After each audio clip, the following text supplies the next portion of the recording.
What on earth are you supposed to do when someone you love is struggling with an eating disorder, but they don't want recovery? If you've ever wondered this video is for you. I made this video to describe what you should do if you want to help someone while they're struggling with an eating disorder without pushing them away and while taking care of yourself in the process. I'm Sarah, I'm 16, and I'm recently recovered from an eating disorder. I just want to start off by saying that I'm not a professional by any means, but as I mentioned, I have struggled with an eating disorder, recovered, and I have so much firsthand experience of what it's like to have people who care about me want to help me when I didn't want help, so I can tell you what didn't work, what did work, and so much more. Let's get right into it. Firstly, let's talk about why someone might resist recovery. As I mentioned so many times on this channel, eating disorders are coping mechanisms.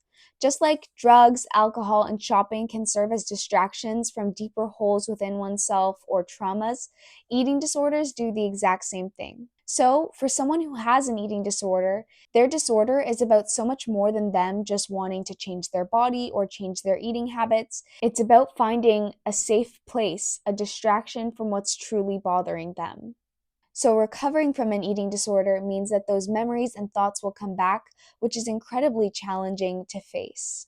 Now, let's talk about what you definitely should not do if you want to help someone who is struggling with an eating disorder. Number one, don't try to lecture or argue or force them into recovery. That's really not going to help you at all. In fact, it might just push that person away even more. Let me explain. Even if you force someone into recovery and they start taking the steps, they probably are going to fail. They have to want recovery on the inside for them to actually succeed at it. Because let's say you push them for a little while, you get them into therapy, you stay with them while they eat meals, you make sure that they're not exercising too much, you make sure that they do all of the steps. Once they're off your hook, what do you think they're going to do if they didn't want to be there at all in the first place? They're just going to go back into their old habits. And going back into old habits is so much easier than you might think. It's like a slope of ice. You can climb up, up, up, but if you take one step backwards, you'll just slip backwards all the way back down. Of course, this is not in all cases. Sometimes during recovery, you might have a slip up, but you get right back on track and you keep going. But in many cases, someone with an eating disorder will slip all the way back down, especially if they didn't want to recover in the first place. In addition to what I just said, eating disorders are so much more than just behavior. It's starving yourself or binge eating or purging, exercising compulsively. It's so much more than that. Like I said, they're coping mechanisms. In other words, they're rooted in struggles with anxiety, low self-worth, perfectionism, and trauma. So by forcing someone to change their behaviors, you did not actually solve the deeper issue within. Also, by exerting your dominance or power over them, you might push that person away, and that might cause them to lie to you and hide their eating disorder habits, which ultimately means that did not help them. Number two, don't shame them. They already know that what they're doing is bad for their bodies, so by you reminding them that they're doing something bad for themselves, it's just not going to help. It's like telling a human, hey, you're a human. So although your point is pretty valid, it might not make a difference at all. Lastly, don't show frustration or anger towards them for having an eating disorder. Although this person might be very resistant to recovery, I can assure you they still don't want to have the eating disorder. Eating disorders are not choices. Think of it kind of like anyone else who has an addiction, for example, an alcoholic. Now, I don't know much about alcoholism, so please take my words with a grain of salt, but I'm assuming that they do not want to have an addiction to alcohol. But when the opportunity to drink presents itself, they still take it, even though they know it's not good for them and that they are giving in to their addiction and disease. Just like any other addiction, eating disorders are about so much more than behaviors. They have much deeper roots.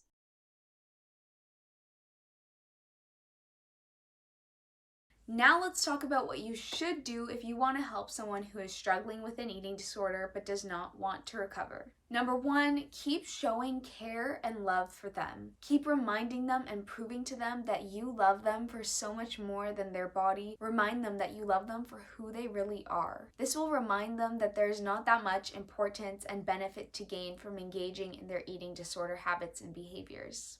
And it can help them heal, perhaps not entirely, that underlying issue that has caused the eating disorder. Like I said before, eating disorders are often caused by low self-esteem or by perfectionism. So by reminding them that you love them for who they are, it can help serve as a reminder that they are enough and that they are valuable just the way they are. Number 2, keep the door open without pushing them in. What I mean by this is remind them that you are there to support them if they ever need to talk, but don't force them into it. Just say, I know that you're struggling, and if you ever need help or support or just someone to talk to, I am always here for you. But like I said, don't force them or push them into recovery because that's just not going to work. But knowing that they have a safe place to come to might make recovery sound a little bit more comfortable and manageable because they know that they'll have your support. Number 3, share resources gently. You might offer them a hotline number or a recovery story or video in a place where they could see it. This might help because by seeing gentle reminders of recovery and the fact that it's possible and that there are support systems out there, that might make them, again, want to choose recovery or remind them that recovery is worth it and so much more. For example, on my platform and on so many other influencers' platforms, they share reasons to recover, motivation to recover, relatable aspects from recovery, which help people feel understood and like they're not alone in what they're going through. Number 4, this is one of the most important ones. At least for me, when I was struggling with an eating disorder, this was the most important thing someone could do. Model a healthy relationship with food and with your body. Seeing that someone was eating the foods that I was afraid of, eating more than I was comfortable with, that reminded me that it was okay. Like it was okay to eat bread more than once a day. These reminders made me feel comforted, and it proved to me that by doing these things, like eating bread more than once a day, reminded me that the world would not end. They were healthy, they were happier than I was, so I'll be okay. Also, sometimes it just made me feel better about myself. Sometimes during recovery, I would feel incredibly guilty for eating certain foods, but then I realized, okay, my parents are eating the exact same thing. That means that I'm not just going to gain weight or become super unhealthy or fall into the depths of the world. Like, it's fine. Clearly, it's fine because everyone around me is doing it. It's also important to see that healthy relationship with exercise. When I was struggling with an eating disorder, I was compulsively exercising. I wouldn't allow myself to sit for more than an hour. So to see my parents who every now and then would have a day where they just lied in bed and relaxed, it helped me realize that that's okay and that's normal. Or going on a trip with my friends when they were sitting in the car for a long time, I was reminded, okay, if they can sit in the car for a long time, then I can too without anything drastic happening to me. Just seeing these healthy relationships with food, body, and exercise was incredibly comforting and reassuring, and so that's why I think it's so important.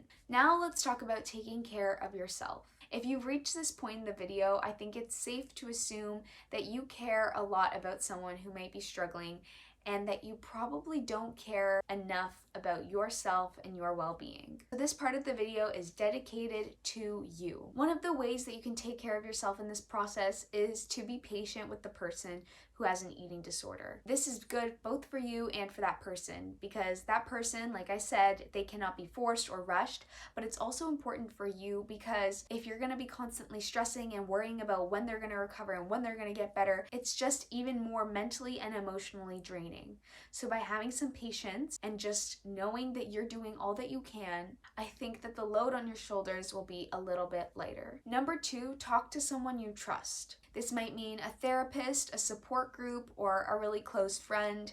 Talking to someone can be a really great way to get the load off of your chest and off of your mind because bottling all your emotions and thoughts up means that you have to deal with them by yourself, but you don't. You can talk to someone who can give you advice or just be a listening ear, which can provide you with a sense of comfort. Number 3, don't neglect your own needs. Make sure that you eat, sleep, rest, and engage in your favorite hobbies that make you feel grounded and happy. That means also having fun, socializing, and doing anything that makes you feel good.